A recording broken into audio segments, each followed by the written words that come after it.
Ciao everyone, this is Nate on the Stone. Welcome back to my channel. Today we're going to be talking about tradition and its importance.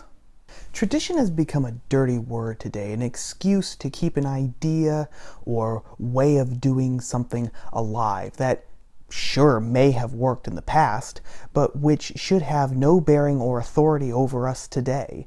After all, it's 2018, right? The way people thought and acted in the past has absolutely no relevance to us today. People back then couldn't imagine the sort of world that we would live in today now. And so whatever they thought and whatever they did and whatever experiences that they had don't mean anything for us today in a world that they would find completely alien. Even worse than that, tradition can be seen as hampering human freedom itself. After all, what is tradition except doing the same thing over and over again just because people have done the same thing over and over again for who knows how long? In that way, it can be said that tradition puts people into predetermined categories and actually reins in on their creativity, thus muzzling human freedom.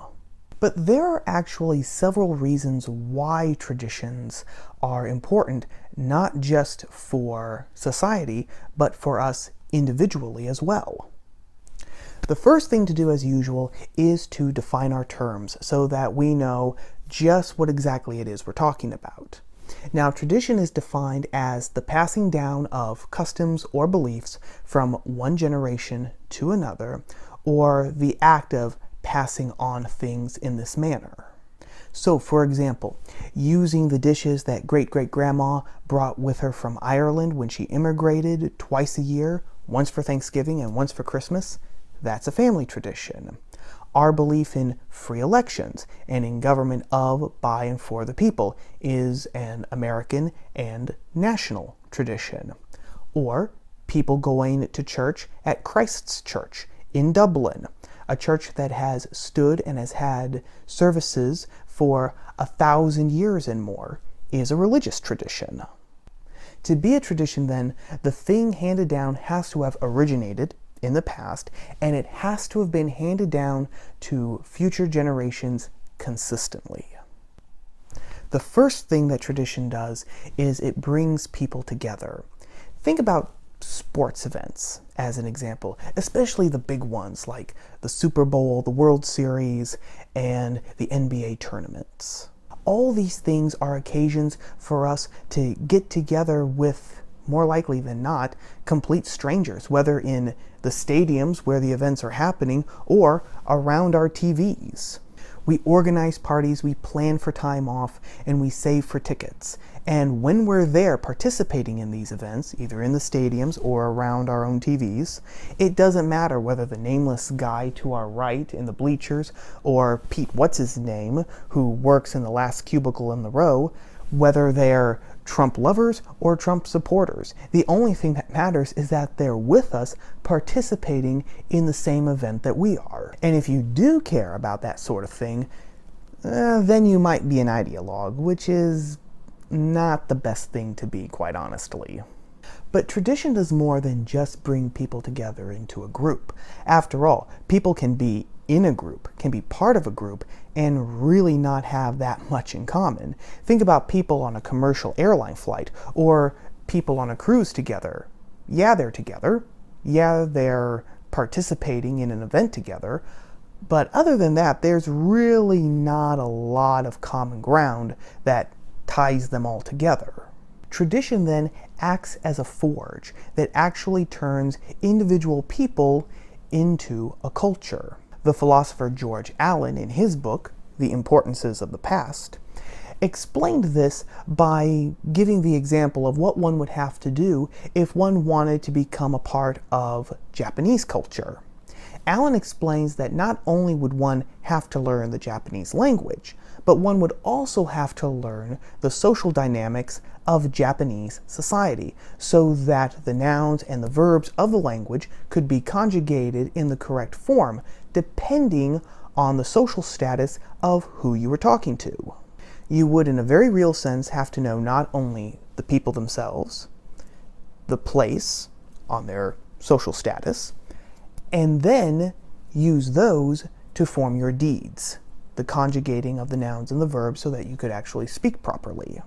And Allen says that if you fail to do this, then what you've done is painted yourself as a stranger. Now, a better word might actually be alien. You have made yourself an outsider. You have shown that you do not belong in this particular environment. Think about being at one of the sports events mentioned earlier, and how before the game begins, everyone is asked to stand up, remove their hats, and partake in the national anthem. Someone who doesn't stand, who doesn't take off his hat, is not partaking in that cultural tradition. He very effectively separates himself from us, making him an other. We know in a very real sense that he does not completely belong to our group. Traditions, whether they're customs or beliefs, bring people together into a culture because they give us something around which to gather, a social memory or a goal. Thanksgiving, that quintessentially and unique American holiday, for example, brings Americans together, not just because it reminds us of the story of the Pilgrims, but more importantly, because it reminds us of our shared history, of our country and of our culture, which really did begin with the Pilgrims. Or again, the American belief in the benefits of representative government comes not just from 1776, but from the liberty tradition of England and ancient Rome, and has installed in us a very real desire to preserve that worst form of government except for all the others. Hat tip to Winston Churchill for that one. This doesn't mean that we become mindless robots. It just means that we have things in common with other people around which we can gather, around which we can identify with others. And this leads us to the third reason why tradition is important, because it helps deepen our own individual sense of identity. If you've ever been in a strange town or a foreign country before, then you know what it feels like to be a stranger, an alien, someone who, for all practical purposes, is cut off from the rest of the population.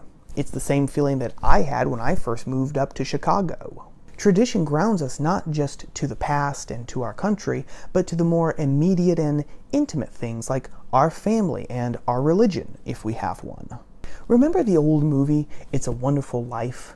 Jimmy Stewart wishes that he had never been born, and after his wish is granted, finds himself not just a man without a future, but also a man with no past. A man who, because of that, is completely cut off from everyone that he ever knew in his hometown. Without tradition, we would be like that, floating completely alone like desert islands in the middle of a huge, vast ocean. The fourth reason why tradition is important is because tradition also teaches. The British statesman Edmund Burke said that the individual is foolish, but the species is wise. No one single person can know everything about everything. It's impossible. What tradition does is it allows us to tap into the accumulated wisdom of everyone who lived, thought, worked, and experienced before us. We know that representative government is the best form of government that there is, but how long would it have taken us to come to that conclusion on our own? With the 1,000+ years of thought and experience behind this idea, though, tradition gives us a shortcut to that conclusion. Now, there are going to be objections, and the first one might go something like this. But Nate, doesn't tradition stifle freedom? Actually, tradition allows us to be more free. Tradition in our family, country, religion gives us an anchor to where we came from, and so gives us a better sense of who we are. Right when we're born, we have a lineage, a past, a story that sets us apart from most of the rest of people in the world. I'm primarily Irish on my dad's side and primarily Sicilian on my mom's side, and the stories that have been given down to me on both sides of the family have increased my own sense of individual identity because, except for my siblings, no one else in the world has that exact same lineage. And aside from that, being able to tap into the accumulated wisdom of the past makes us more free to act because we have access to more knowledge and more experiences. Just like the invention of the internet made us more free to act because it put more information at our fingertips than ever before. But it might be asked again at this point, why should we even bother with tradition in the first place? Doesn't the world belong to the living and not to the dead?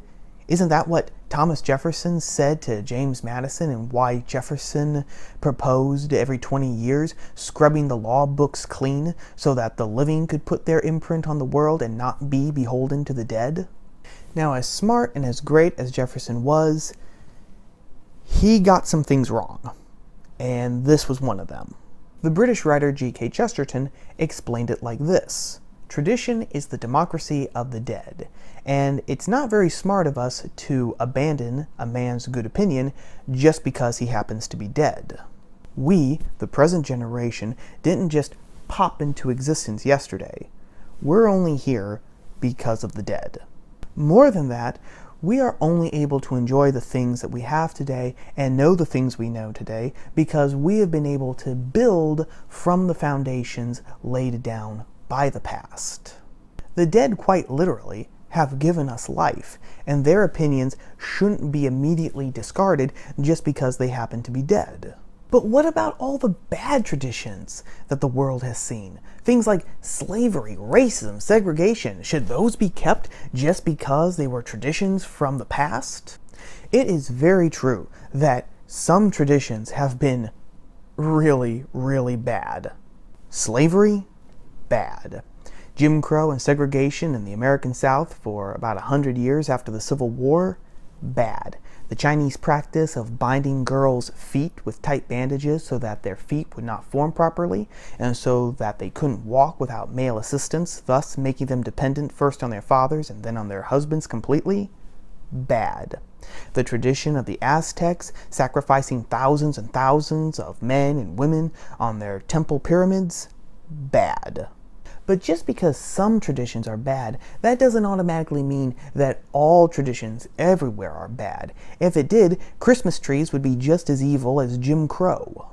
What's needed isn't a general discarding of all traditions, it's prudence so that we can see which traditions are good and should be kept, and which traditions are bad and should be allowed to die.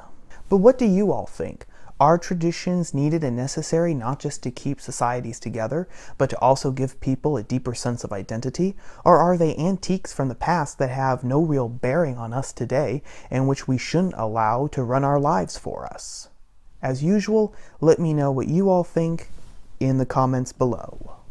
Well, that's all for right now, gang. As always, thanks for watching, and I will see you all here next week on Top of the Stone. Ciao.